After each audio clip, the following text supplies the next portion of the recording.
Magandang araw po sa inyong lahat mga kababayan at welcome back dito po sa PNR at ito nga mga karibin natin, Diyos ko po, Kongreso na shock sa pasabog PBBM, umami na. Nako, Senado gumapang kay VP Sara. Yan mga karibin natin patungkol po riyan. Ang ating alamin at bibigyan ng komento ngayong araw nito. Pero bago pong lahat, kung di ka pa po nakapag-subscribe sa ating munting channel, please don't forget to subscribe. At palike na rin po ng video ito. Maraming salamat po. At eto na nga, simulan na po natin to. Sawanaan bayan ko sa magandang tao.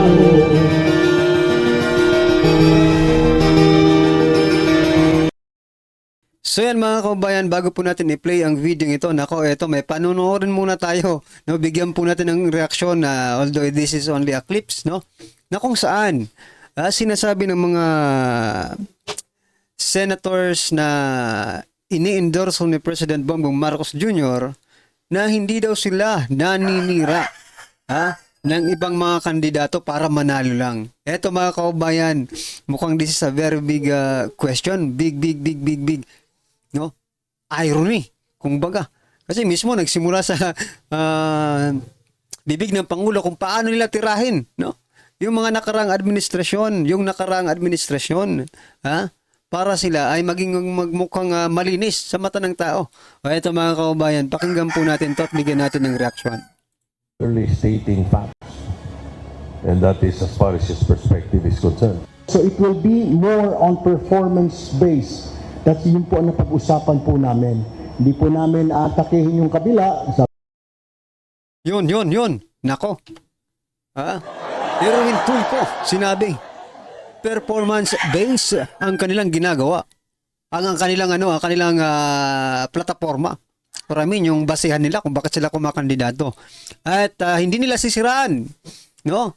Yung kabila. Teka lang, Erwin Tulfo Sige.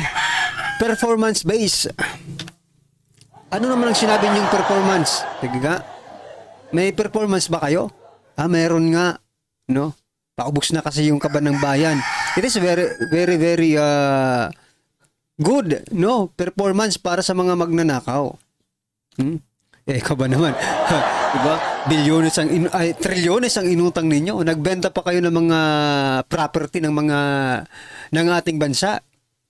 Gold, etc. No? That is a performance. O bagsak ng ekonomiya, performance diyan, di ba? O performance pero bagsak ang performance. Hindi daw aatakihin niya mamaya.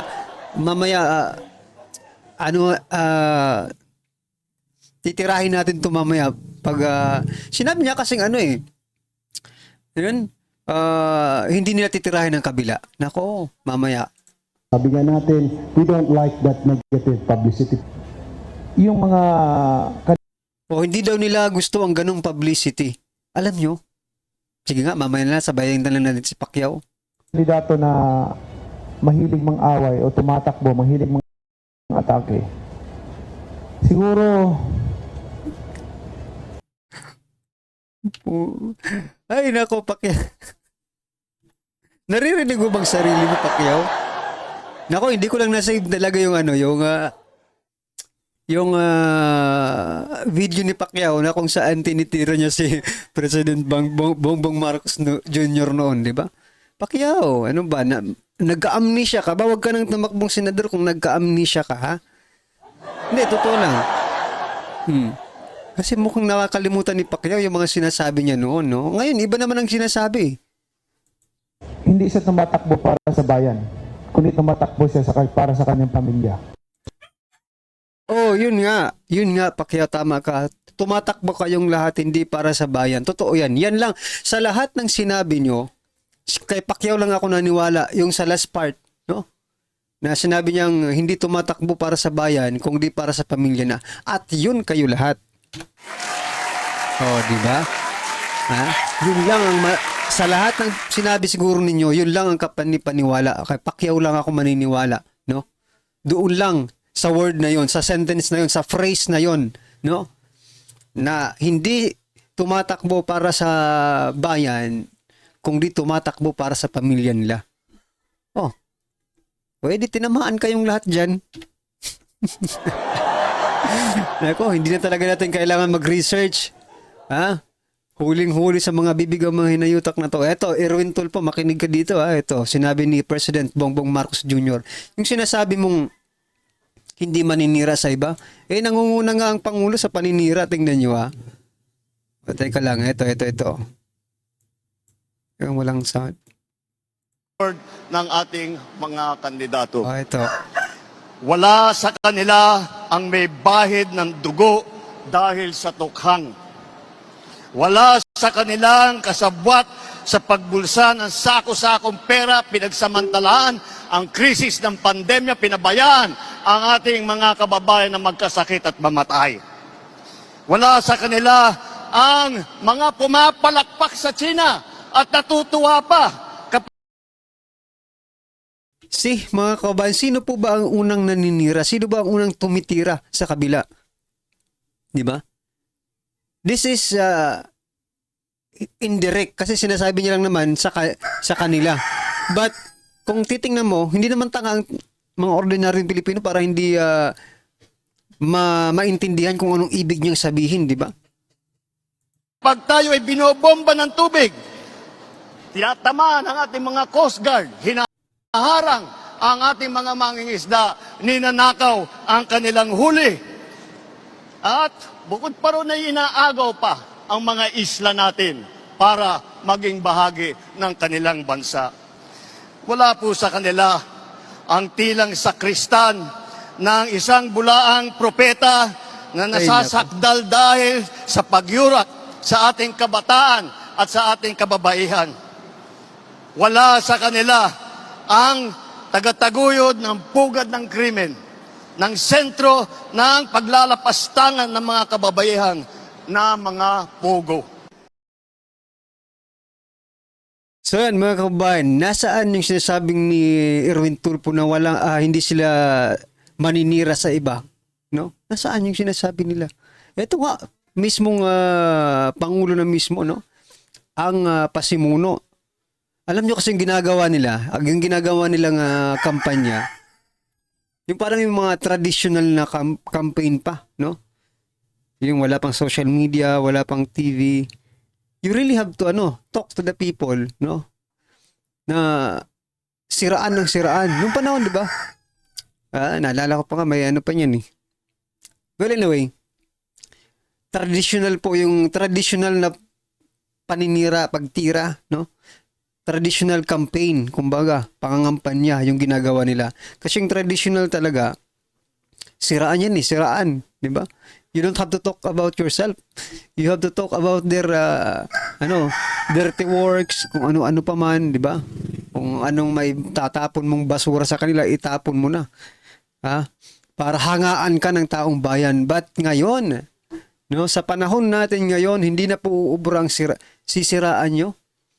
Anong akala nyo? Walang social media para hindi malaman ng taong bayan kung sino ang nagsisinungaling at kung sino ang nagsasabi ng totoo. Diba? Well, anyway, mga karibin natin, ano po ang inyong opinion dyan? I-comment nyo na lang po. At ito na nga, sama-sama, sabay-sabay po natin pakinggan, panoorin at bigyan ng komento ang video ito. Ito na po. Impeachment, kumpirmado ng hindi matutuloy. Tatapusin ang impeachment after pa ng SONA ni BBM. Wala raw balak ang Senado na humiling ng special session kay Pangulong Bongbong Marcos para umusad na agad ang impeachment trial ni Vice President Sara Duterte. Una nang sinabi ni PBBM na handa siyang magpatawag ng special session habang nakabreak ang Kongreso. Yan ha. BBM, okay? Sabi niya, handa raw siyang magpatawag ng special session para dinggin ang impeachment trial kay BP Sara. Ito handang magpatawag ng special session, no? Si President Bongbong Marcos Jr. pero nung una ayaw niya. Teka lang. Sabi mo hindi ka pwedeng makialam sa Senado, sa Kongreso kasi trabaho nila 'yan, no? Na pag-impeach. Bakit ngayon ka magpapatawag ka ng impeachment nung special session for impeachment trial, no? Kay BP Sara. Wala talagang isang salita to, mga kababayan. Sa totoo lang, nakakatawa. Matatawa ka na lang, no? Ay, nako. Ang isa sa karakter ng isang president, I'm not talking about the President Bongbong Marcos Jr. I'm talking about the general, no? Presidente ka man sa barangay, sa purok, presidente ka man sa school, presidente ka man ng kung anong kumpanya. Isang katangian po ng isang presidente, no? You should have maging honest, no? Hindi ka sinungaling. Parang model ka talaga eh. Model ka ng isang organization, no? Pero model naman talaga si President ngayon eh. Si President Bongbong Marcos Jr. is a model. That's why look around, mga kababayan. Anong nangyayari sa ating bansa? Kasi yan ang gawain po ng isang pinuno na nasa taas. That's why ang gulo-gulo. Kumbaga, follow the leader lang, no? Follow the leader. Bakit nung panahon ni paring? Anong paring? Bakit nung panahon ni Pangulong Duterte? Maayos naman ang lahat. Bakit? Maayos po ang namumuno. Follow the leader, no? From the top to the bottom. Malinis. Kasi, maayos magtrabaho. Diba? Ngayon.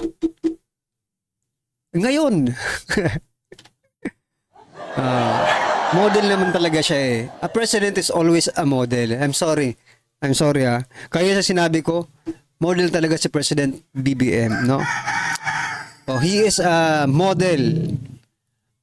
Yung pamilya niya is a model, di ba? Yung nung nakaraang pa, model na sila. At na world record pa, Guinness Book World, basta, nasa Guinness yun. Di ba? Yung corrupt. Until now, ganun pa rin naman pala ng mga kababayan. So eto, naisip ko lang, sinabi kasi kanina, magpapatuloy or magko-continue ang impeachment after, no? Ng SONA ni President Bongbong Marcos Jr. Ang tanong, napaisip ako bigla, may gagawin kaya silang ikakaiba? Bakit aabutin pa nila ng SONA? Diba? Napatanong ako eh. Diba? Anong plano nila?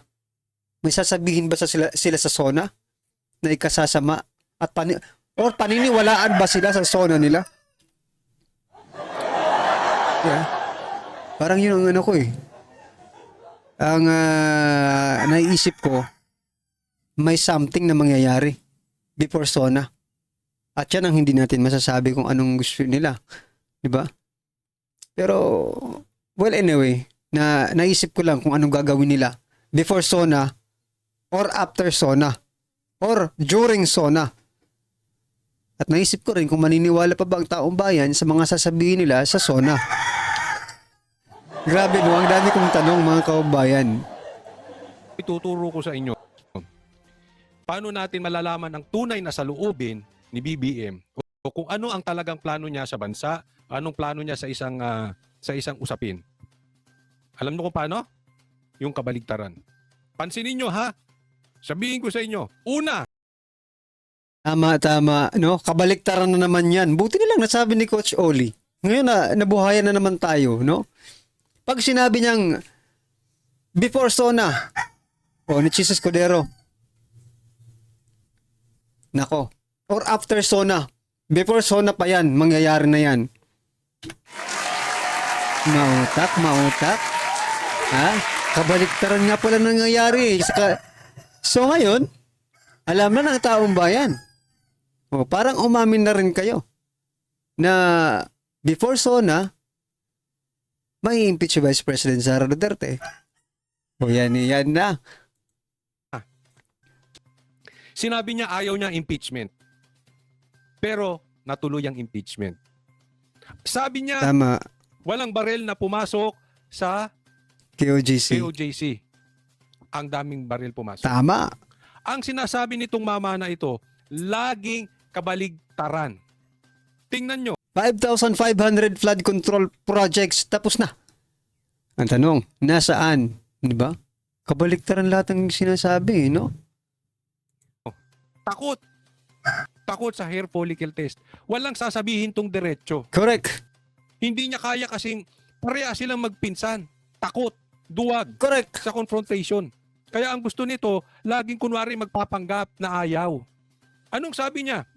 Bago nilaglag ng kamera at bago niya pinakain sa pating at buwaya si BP Sara, sabi niya, nagpipresenta ako that I am your designated best friend forever. Ay, may pagkalukong tao ito. Meron bang BFF Grabe, oo na nga. ganyan? Forever nga eh. Alam mo itong mama na ito, ang salita talaga nito, tiksisingko. Di, piso lang, piso. Okay na. Forever, hindi umabot ng isang buwan, pinakain mo sa buhaya, yung sinasabi mong BFF. So yan mga kababayan, yung strategy kasi ni President Bongbong Marcos Jr., no? Ayaw niya pang baguhin. Bistado naman siya ng taong bayan. Na kung ano yung sinasabi niya, kabaliktaran po ang ginagawa. So, una kasi parang, sige, ito muna sasabihin ko. To make sure that the Filipinos will sympathize, no? Makikisimpatya sa kanya. Makukuha niya yung damdamin ng Pilipino. Paano ba yan? Ilang beses mo nang ginawa. Simula nang nangampanya ka, wala kang tinupad. Sa palagay nyo ba, makukuha nyo pa yung damdamin ng Pilipino? Kahit nga yung mga kaalyado ninyo, nung una, wala na. Kaibigan mo. Si Atty. Victor Rodriguez, nako, naghirap para sa kanyang kampanya, pero anyway, wag na tayo bumalik doon. Dito na tayo, no? At nangyayari pa rin hanggang sa ngayon.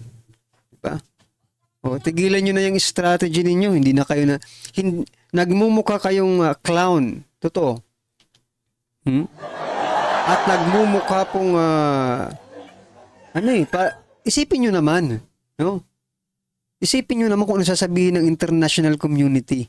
If you're always lying, do you think mag-i-invest sila dito? Kaya siguro hindi na ito hindi na nag-travel pa for investment, no? Kasi nga wala lang naniniwala sa inyo ng mga ibang bansa dahil nakikita po nila. Hindi naman yan ang balita po worldwide. Hindi na po ito domestic lang, international po ito. Nakakahiya po sa ibang mga lahi, sa ibang mga country, no? Na ganito. Ginagawa. Nagsisinungaling always, no? Ang ating Pangulo. And it's not good, no? For international relation.